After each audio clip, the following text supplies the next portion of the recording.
welcome to Sane Bee, where we talk about some true crime and make some art.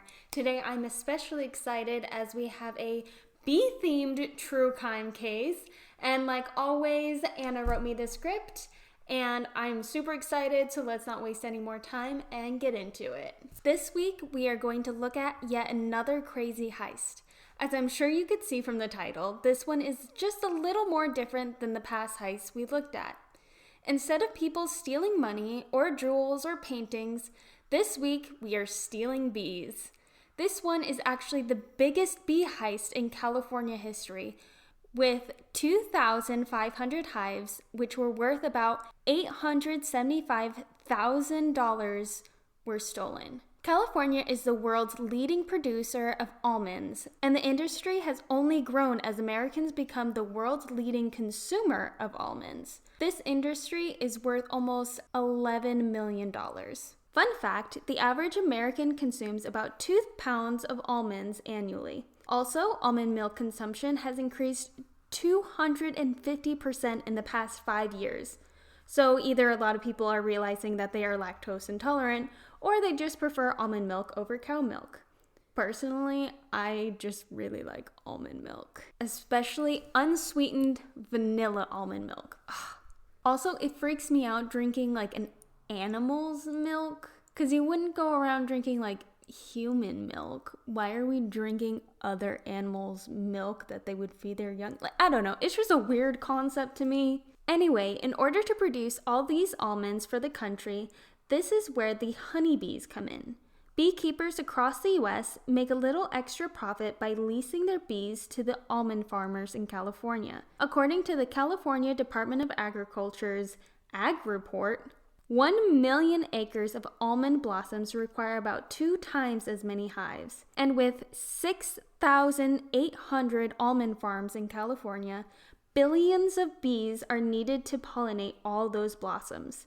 Obviously, there are not enough bees in California for the job, so beekeepers truck in their colonies from Colorado, Arizona, and Montana to California's Central Valley. It's about 2/3 of the country's beekeepers that send their bees to California every year. These beekeepers can make up to $180,000 in a season just off of leasing their bees to almond farms. However, as the bee business begins blooming, bee stealing has become a bigger problem than most people think. Although that could mainly be due to the fact that most of us don't even really think about the leasing of bees to pollinate almond crops in the first place. In 2019, one keeper lost 100 hives, which is apparently a huge loss.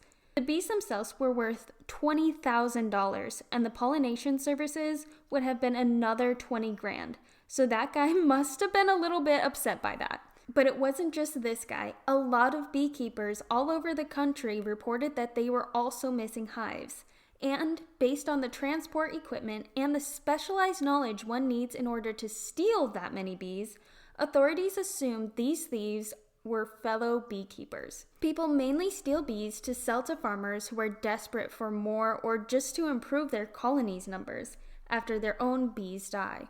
Going back in time a little bit, we will now jump into the actual heist, led by a man named Pavel Hevredtonov. We're going to call him Pavel. Pavel was a beekeeper from Sacramento, working with his buddy, Vitaly Yeroshenko, in 2017. Together, they stole 2,500 hives worth approximately $875,000. They split the hives and sold them to almond farmers who were desperate for some bees. Pavel would have taken the stolen hives and stashed them on a plot of land in Fresno County, which was described by Sergeant Arlie Terrence as a beehive chop shop, because it was filled with about $1 million worth of other people's bees. Pavel was arrested first on April 28th of that year, and Vitaly was arrested 2 months later on July 10th. I wonder what he was doing for those 2 months while his buddy was in jail. Probably on the run. If I had to take a guess, if my buddy got caught, you run. They were both charged with 10 felony counts of possession of stolen property, so I guess it really didn't matter who went first. I swear these names are gonna kill me. Max Nikloyachuk was one of the victims of this great bee heist. He had 4 stacks of hives stolen from him. It's like 20 to 80,000 bees per stack. And Max said that the thief had to know a thing or two about bees because he went through every colony and only took the good ones. This robbery was probably pretty easy though, because Max did not have any security whatsoever. Like, not even a fence. So it was pretty easy to steal the bees according to Max. And according to Max, it didn't just happen once. Which you'd think would motivate him to add some security, like at least putting up tracking devices on his boxes or something. Yeah, like I feel like after it happens once, just know if the exact same thing happens to you repeatedly, learn?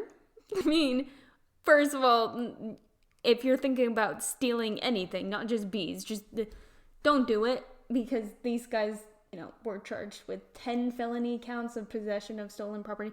Probably did a lot of time. Even 1 year in jail, not fun. Just don't do it.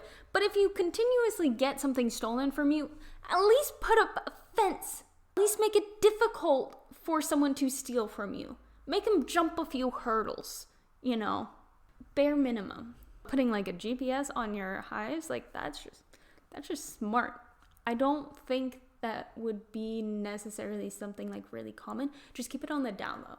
Don't tell people you're doing that, except for police. That the bad guys, the ones who want to steal your bees, they don't catch on and they steal it, and then you can find everybody's bees. Steve Godlin with the California Beekeepers Association said that the bee stealing problem gets worse every year. He said that there used to be an honor code, but lately people don't seem to care. Using the wise words, "You don't mess with another man's bees." Pavel definitely crossed the line there. Anyway, Pavel was caught and the bees were transported back to their rightful owners, one of them being a man named Lloyd Cuniff. He owns Beeline Honey Company, and he would ship his bees from Oteo, Montana, to a rural property in Northern California. Bees were supposed to stay on the property for a few months and then be trucked to almond orchards in Fresno, but they were sadly stolen before they got to pollinate. They did, of course, make it to Fresno. His bees were found on Pavel's land in Fresno with a bunch of other bee species, which apparently was not good because interbreeding between the bees could lead to aggressiveness and poor bee health, according to Cuniff. He recovered most of his bees, though, and he was able to quarantine them to contain any mites or any other diseases they might have had. I'm imagining these bees in little white cells, like a tiny little hospital for bees, and he goes around to each one and holds them to his face and whispers comforting words to them or something. So cute. So he was able to find his pallets, although they had been spray painted over with someone else's company's name. When asked if he planned on returning to California, he replied, "If I'm short on money," which honestly makes sense because it would be too risky to take his bees back to California after they were already stolen once. But hey, if you need money, because it's worth the risk, I would say. Pavel and Vitaly were arrested and sentenced to 10 years in prison. Fortunately, bee stealing is still a big problem in America 5 years later. So, if you are a beekeeper and are thinking about leasing your honeybees to California almond farmers, the Fresno Sheriff Department suggests you register your hives with the Fresno Sheriff's Office, and also put a business card or tracker in your hives so that you can prove that they are yours. I guess the lesson for this week could be, don't mess with another man's bees, and also make sure that you have at least a fence or some type of security if you want to deter people from stealing your bees. And that's it for today's video. I hope that you enjoyed it. I know I certainly did. I hope to see you next week, and I hope that you stay curious and creative. Peace!